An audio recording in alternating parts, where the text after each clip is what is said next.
গুৱাহাটী মহানগৰী পৰিণত হৈছে নেকি অপৰাধ ঘাটিলৈ কেতিয়াবা ধৰ্ষণ কেতিয়াবা হত্যা কিন্তু এইবাৰ তদ্ৰুপ ঘটনা সংঘটিত হৈছে হাতীগাঁও নাহৰণি পথত গুৱাহাটীৰ মাজমজিয়াত পুনৰ এক ভয়ংকৰ ঘটনা সংঘটিত হৈছে হাতীগাঁও নাহৰণি পথত এগৰাকী যুৱতীক চুৰিৰে আঘাত কৰিছে এগৰাকী যুৱকে কৰ্মস্থলীলৈ ওলাই যোৱাৰ সময়তে যুৱতীগৰাকী ৰৈ আছিল ৰেপিডলৈ আৰু ৰেপিডলৈ ৰৈ থকা অৱস্থাতে উবেৰত অহা দুৰ্বৃত্তই আচলতে চুৰিৰে আঘাত কৰিছিল মৌচুমী গগৈ নামৰ এগৰাকী যুৱতীক আৰু চুৰিকাঘাত কৰা প্ৰেমিকগৰাকী ভূপেন দাস বুলি জানিব পৰা গৈছে ঘটনাস্থলীত উপস্থিত আছে মুখ্য সম্পাদক জুনমণি চক্ৰৱৰ্তী আমি পোনে পোনে তেখেতৰ সৈতে সংযুক্ত হ'বলৈ চেষ্টা কৰিছোঁ আমি পোনে পোনে সংযুক্ত হৈছোঁ জুনমণি চক্ৰৱৰ্তীৰ সৈতে হয় জুন হাতীগাঁৱৰ যি চাঞ্চল্যকৰ ঘটনা এই ঘটনা সন্দৰ্ভত আপোনাৰ হাতত কি তথ্য আছে হয় ভৱেশ গুৱাহাটী মহানগৰীৰ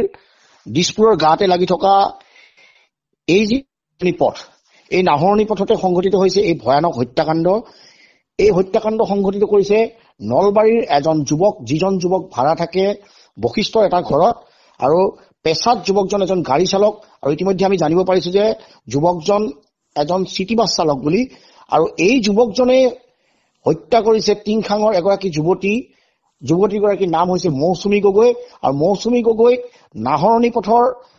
ভিজুৱেল আপোনালোকে আমি দেখুৱাই আছো এই ঘৰটোৰ সন্মুখতে উপৰ্যুপৰি চোকা অস্ত্ৰৰ আঘাত কৰি আহত কৰাৰ পিছত এই স্থান ত্যাগ কৰিছে ভূপেন দাসে আৰু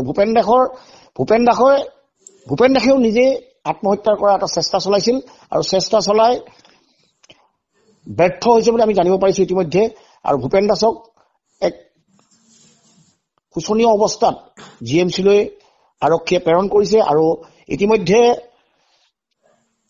আৰক্ষীয়ে ভূপেন দাসক গ্ৰেপ্তাৰ কৰা বুলি আমি জানিবলৈ পাৰিছো আৰু এই কৰি যুৱতীগৰাকীক আক্ৰমণ কৰি ভূপেন দাসে গুচি গৈছিল বশিষ্ঠৰ দিশে আৰু বশিষ্ঠৰ যি ছাৰ্ভে ৰোড এই ৰাস্তাত ঠিক লাষ্ট গেটৰ পৰা অকণমান আগত গৈ নাহৰণি পথৰ পৰা কিছু দূৰত ভূপেন দাসে যিখন চুইফ্ট ডিজায়াৰ বাহন ব্যৱহাৰ কৰি আছিল সেই বাহনখনৰ ভিতৰতে নিজকে শেষ কৰাৰ এক প্ৰচেষ্টা চলাইছিল আৰু তাতে আহি আৰক্ষীয়ে তেওঁক গ্ৰেপ্তাৰ কৰা বুলি আমি জানিবলৈ পাৰিছো আচলতে এই সমগ্ৰ ঘটনা যদি আমি চাবলৈ যাওঁ এই ঘটনাটি এটা অবৈধ প্ৰেমৰ সম্পৰ্কৰ বাবে হোৱা বুলি আমি গম পাইছো ভূপেন দাসৰ সৈতে এক প্ৰেমত আবদ্ধ হৈছিল এই যুৱতীগৰাকী যিগৰাকী যুৱতী মৌচুমী গগৈ আৰু মৌচুমী গগৈৰ লগত আজি প্ৰায় 2-3 বছৰ ধৰি প্ৰেমৰ সম্পৰ্ক আছিল ভূপেন দাসৰ শেহত যেতিয়া মৌচুমী গগৈয়ে গম পাইছিল যে ভূপেন দাস ইতিমধ্যে বিবাহিত তেওঁ দুটাকৈ সন্তানৰ পিতৃ আৰু